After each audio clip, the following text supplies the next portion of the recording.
Mandi a tutti e a tutte, usconti una biele nuove di un corso nuovo di pacche che vedrà la luce in curta prima che finissi l'anno 2022. Lo continuo mo perché già in tanti lo hanno domandato e lo spietin. Ecco, sino altri con voi la tese e varrà un traguardo temporale di riferimento. Sto parlando del corso avanzato di metodologie CLIL, corso di secondo livello che rappresenta una sorta di continuazione, approfondimento e metode in vore di ciò che si è introdotto col MOOC Fare CLIL par Furlan. Questo corso CLIL avanzato sarà a distanza sulla piattaforma Moodle dal DocuScuole e attaccherà ai fin di ottobre di quest'anno.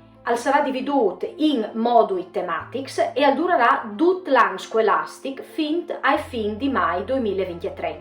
Sarà un corso un'evore pratico, poche teorie e un gruppo di pratiche e i partecipanti saranno seguiti di lungo tutto il percorso di creazione di materiale didattico CLIL par Furlan, materiale che durante il corso sarà sperimentato e poi pubblicato.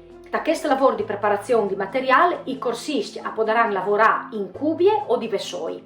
Vi odude la natura un gruppo operativo, il corso non sarà massive come il MOOC, ossia viert a tutti, ma i partecipanti saranno un gruppo selezionato di 20 al massimo, docenti di scuole primarie e secondarie. Per poter candidarsi a partecipazione al corso, due saranno i requisiti fondamentali. Un dimostrare di avere una buona padronanza delle lingue furlane standard e per questo il fatto di aver completato il corso Scrivi sarà un titolo sufficiente. E due, dimostrare di avere una buona conoscenza di base delle metodologie CLIL e per questo il fatto di aver completato il MOOC Fare CLIL par Furlan sarà un titolo sufficiente.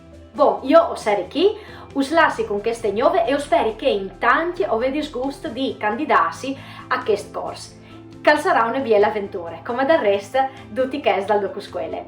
Mamma!